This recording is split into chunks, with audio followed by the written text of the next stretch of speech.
Rayon Sport isaro ry'Inyanza ndegibagiranye n'abanye n'uguti Unile wati Rayon Sport isaro ry'Inyanza reka tubasuje tubakunzi ba Rayon yacu aho mwerere hose twizere ko mumeze neza kandi mukomeza kugenda mugubwa neza twizera ko umugoroba ubamere neza ubwo ndavuga bari mu Rwanda ndizera ko kabisa mukomeje kugenda mumererwa neza ubwo n'abari muri aka karere abari muri Kenya abari muri Uganda Tanzania ndetse n'u Burundi twizere ko mwese mukomeza kugenda mugubwa neza twizera ko akazi mukomeje kugenda mugasoza amahoro ubwo abari mu bihugu bya kure namwe kabisa dukomeje kugenda tubasuhuza twizera ko mumeze neza reka rero amakuru yacu ibyo turi buze komeza kugenda tuganira hano kuri Rayon yacu TV turi buze kuganira ku ikipe ya Rayon Sport byumvikane ko iyi ni Rayon yacu TV amakuru agomba kuwacana amakuru ikipe ya Rayon Sport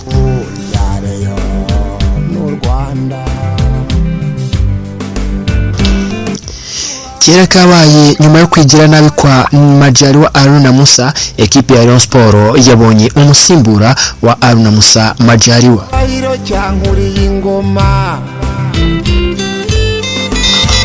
turase guca no mwende matransferi agiye atandukanye akomeza kugenda avugwa muri ikipe yambara ubururu n'umweru ariko reka nkubwire ko mu Nzove naho ibintu bikomeje kugenda bicika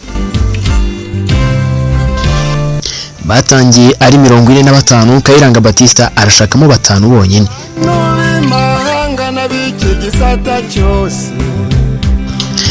Oniro ati bantu y'imahanga n'abiki gisata cyose ndabizi benshi muri mwe Rayon niyo nshuti ati kandi kubyatura kwanyu bidutera ishema mu bikorero mu byature mukora kuri subscribe ariko kandi mukibuka no gukora kunzogera ariko kandi mutwandike no muri comment kugira ngo tujye dukomeza kugenda tuganira munatubwira ese iki kiganiro mucyumva gute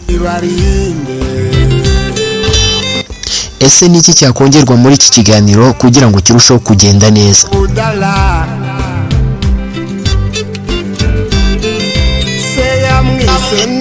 ibyo nibyo dukomeza kugenda tubasaba kugira ngo mukomeze kugenda kabisa mutubwira uko ibintu bimeze ushaka kubana natwe muri group yacu ya WhatsApp wanyandikira kuri 0788445691 tumuhawe n'Imana ariko kandi ushaka no kubana natwe muri fan club yitwa Rayon twifuza fan club kuri ubu turi mu bihe by'igikorwa cy'ubururu bwacu agaciro kacu byumvikane ko rero umukunzi w'ikipe ya Rayon Sport kujya muri fan club niyo ntego muze namwe mutange ubururu bwacu agaciro kacu ariko wawe utane muri fan club ushaka kwandika akanyenyeri 182 akanyenyeri 8 akanyenyeri 1 akanyenyeri 02 800 ibihumbi 8 ubundi 8 ubwo n'amazero 3 ubundi urwego ugakurikiza amabwiriza ariko kandi ukareba ko amafaranga agiye kuri association Rayon Sport Nyabugogo Nyanza byari ibirori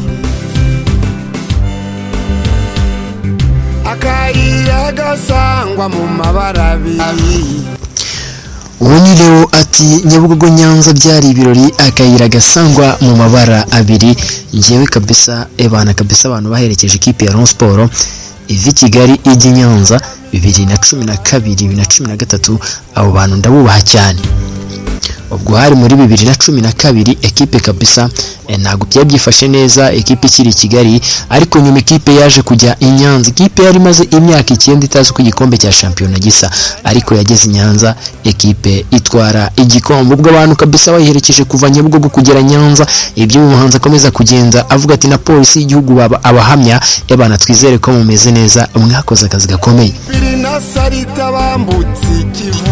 reka mbonero gusoza umusaza bita komeza Inosa kabisa udukurikira 5 kuri 5 nizere ko umeze neza numva ni wita Kofi guturuka i Nairobi nawe twizere ko umeze neza ngo bakine ubuhanga beguka abo ni abantu barebye Rayon Sport kera buryo umuntu uba wararebye Rayon Sport ikorera kuri malaria abo bantu ndabubaha cyane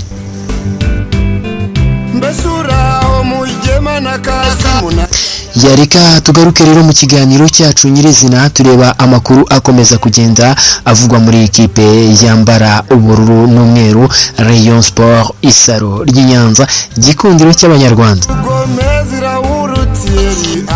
ikaba ikipe ya Rubanda. Ekipe ya Rayon Sport rero kuri ubu ngubu igikomeje kugenda kivugwa n'abakinnyi bakomeza kugenda bavuga muri ikipe ya Rayon Sport, kugira ngo mu minsi yashize mwakomeje kugenda mwumva abakinnyi bagiye batandukanye, abakinnyi kabisa bamwe baba bavuga batarika abakinnyi ntabwo bakwiye kujya mu ikipe ya Rayon Sport, ariko nanone mujye mucishamo namwe nyine munarebe. Gusa nyine hari abantu benshi cyane kugeza kuri ubu ngubu batajya bizera abakinnyi baturutse hakurya iyo, avuga ati rwose abakinnyi bavuye Shyorongi nabo n'abakinnyi baba baje basezera ati nta kintu kiba kirimo. Abakomeje kugenda bavuga kuri ubu ngubu harimo uwitwa Christian Ishimwe. Uyu ni umwe mu basore bakomeje kugenda bavuga muri ikipe yambara ubururu n'umweru. Ishimwe Christian byanze bikunze uyu musore azakinira ikipe ya Rayon Sport.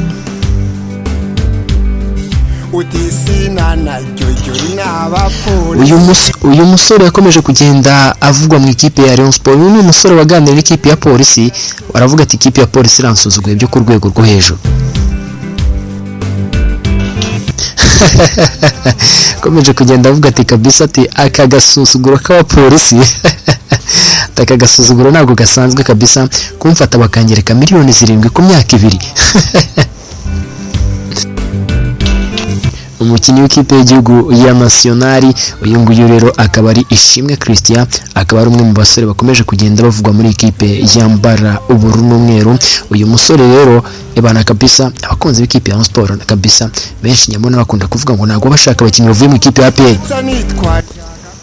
ariko nk'uyu mukinnyi kuva mu ikipe ya PRS yari titireri. Kandi ikindi uyu musore ikintu gitumye ava mu ikipe ya PRS si umusaruro muke, ahubwo nuko bananiwe kumvikana kuri contrat ye. None ikipe ya PRS nyine ngira ngo murayizi buryo ifatamo ibyemezo, nyine baravuga bati niba umusore yanze kumvikana natwe kuri contrat ntagende. Umusore agiye kuganira na Polisi rero agarutse bamubwira ati natwe burya ntabwo tukigukeneye. Ariko suko uyu musore afite umusaruro muke, ni nkuko Savio yasohotse mu ikipe ya APRFC ajya mu ikipe ya Polisi. Ngira ngo murabizi ko Savio impamvu bamushyize ku rutonde rw'abakinnyi ikipe ya APRFC yagombaga gusezera nuko Savio bashatse kumwongerera amasezerano agifite andi, aravuga ati ariko mwakwitonza amasezerano akarangira ubundi tukaganira. APRFC ati ntago tunegosiya nawe, niba ibyo tukubwira utabyumva cahangana batamushyira ku rutonde. Ubwo rero nawe byumvikane ko Christian Ishimwe nawe kabisa ni muri urwo rwego ekipe ya APRFC yamusezereye. Akaba akomeje kugenda avuga mu ikipe ya Rayon Sport kuza gusimbura uwitwa Ganijiru Eri. Undi ukomeje kugenda avuga mu ikipe ya Rayon Sport n'uwitwa Ombolenga Fitina. Ngira ngo kuri Ombolenga Fitina uyu we n'ubwa gatatu muvuze wo muri iki kiganiro. Uyu musore nawe bikuvuga ko rwose agomba gusinyira ikipe ya Rayon Sport. Mu ikipe ya PRS ivuga yuko kabisa igomba kugara umusore bita Tiote bari baratije mu ikipe ya Marine, akaba ari uzaba uri kuri kabiri k'ikipe ya APRS. Kuri ubu ni umusimbura mu ikipe y'igihugu Amavubi. Abo ngabo ariko nubwo tubanyuzeho twigendera ntago ari bo twari kuganiraho kuri uyu munsi, ahubwo uwo tugiye kuganiraho bamwita Niyoneze Fred. Byumvikane ko Niyoneze Fred ni umurundi original. Nyuma y'uko perezida w'ikipe ya Rayon Sport akomeje kugenda avuga yuko atazigera agura abakinnyi baturutse mu gihugu cy'u Burundi, kera kabaye ngo uyu mugabo Jean Fidel Uwayezu yaba yarisubiyeho. Niyoneze Fred ni umusore ukina kuri gatandatu, akaba ari kapiteni w'ikipe itwaye igikombe cya shampiyona mu gihugu cy'u Burundi yitwa Vitalo. Akaba ari umwe mu basore mu gihugu cy'u Burundi abenshi bavuga bati kabisa ni umumediateri mwiza cyane. Ariko Niyoneze Fred akaba ari umusore ukina kuri gatandatu, abantu benshi bavuga bati uyu nguyu kabisa ashobora kuzagira gutya akabibagiza uwitwa Majaliwa Aruna Musa. Majaliwa Aruna Musa nawe ni umukinnyi w'umurundi ariko we wahawe ubwenegihugu bw'u Burundi. Byumvikane ko avuka hakurya i Kongo, ariko uyu musore Majaliwa Aruna Musa we ikintu cyaje gutuma nyine mu ikipe ya Rayon Sport bafata icyemezo cyo kuba bajya gushaka uyu Niyoneze Fred nuko Aruna Musa Majaliwa nyine yakomeje kugenda yigira neza yigira nabi President w'ikipe ya Rayon Sport nyamwe akomeje kugenda mwumva Jean Fidel Uwayezu akomeza kugenda avuga ati ntago wakwizera umukinnyi nka Majaliwa Aruna Musa ko ngiye twaganire inshuro irenze imwe, ariko rwose ntago yigeze ambera umwana mwiza. Imana niyo nkuru. bagiri barinde. uwo ni Lewati ijambo meya ndaryumva nkumva Abdallah kabisa Murenzi Abdallah ebana nawe uri umuntu wo kubahwa cyane mu ikipe ya Rayon Sport. Se yamwise neza uwo ni Sekamana, umuyobozi umurenzi byumvikane ko rero abakunzi b'ikipe ya Rayon Sport mutangiye kugenda mwimenyereza Niyoneze Fred. Ntago ari umusore w'igihagararo cya danje, ariko ngo ni umusore kabisa kuri 6 arindwa mubi. tuyishimiye. Uyu kabisa ngo arataka kana defanda, ngo ni umwe mu basore bameze neza, akaba ari umusore watowe nk'umukinnyi mwiza muri iki gihugu cy'u Burundi, Wakarugondera ku mugondi. akaba ari n'umusore ukomeje kugenda yifuzwa n'amakipe agiye atandukanye yo mu gihugu cya Tanzania, harimo iyitwa Singida Big Stars, ariko bashobora kuba barahinduye izina, ariko ikipe ya Singida ikomeje kugenda imushaka, ndetse n'indi kipe nabonye bita Geta Goal, akaba ari zimwe mu makipe zikomeje kugenda zishaka uyu musore. Gusa uyu musore ku kigero cya 80% bari mu ikipe ya Rayon Sport. Nabugogo Nyanza byari ibirori.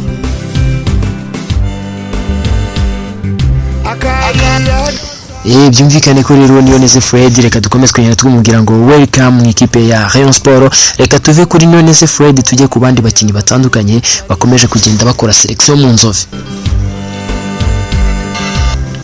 Nkuko byakomeje kugenda bigarukaho n'umugabo wita Julie Meti, uyu nguyu ushobora kuzaba ari umutoza mukuru w'ikipe ya Rayon Sport. Abantu bari biteze ikipe ya Rayon Sport ishobora kuzazana umutoza mukuru, musubiza amerwe mwisaho. Uwitwa Julie Meti abirimo kabisa, uyu nguyu byanze bikunze niwe uzaba ari umutoza w'ikipe ya Rayon Sport umwaka utaha w'imikino. Julie Meti kuri ubu ngubu ari kumwe na Batista mu Nzove, bari gukuba abahungu hariya imikino ya gishuti bari kuyikina, ndetse bari abasore 45 kuri basigaranye abasore bagera kuri 25. Byumvikane ko 20 abagera kuri 20 bazinze ibikapu baritahira. Ku munsi w'ejo bakinaga n'ikipe ya City Boy, ikipe isanzwe ibarizwa mu cyiciro cya kabiri. Igice cya mbere cyaje kurangira ikipe ya City Boy itsinze ikipe ya Rayon Sport igitego 1-0, ariko mu gice cya kabiri abahungu baje kunyagira City Boy, bayinyagira ibitego bigera kuri 4-1. Yeka ijuka hajuraho mbengarambi.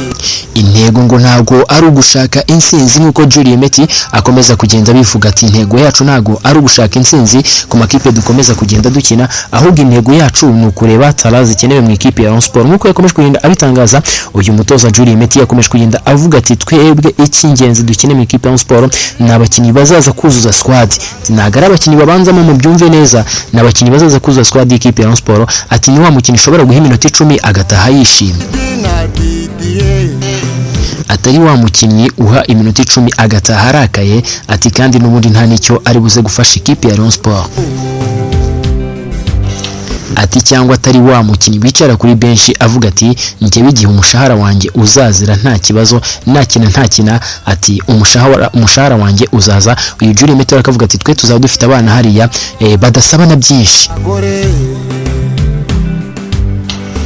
Ati abo ngabo rero bagomba kuba ari abasore bagera kuri 5 bazaba bari mu ikipe ya Rayon Sport, bagomba kuzaza bari kuri bande touche, yewe no muri 11 mushobora kuzajya mujya kubona mukabona hari abatunguranye bajemo. Ati kubera ko abasore bafite ishyaka bazi n'umupira.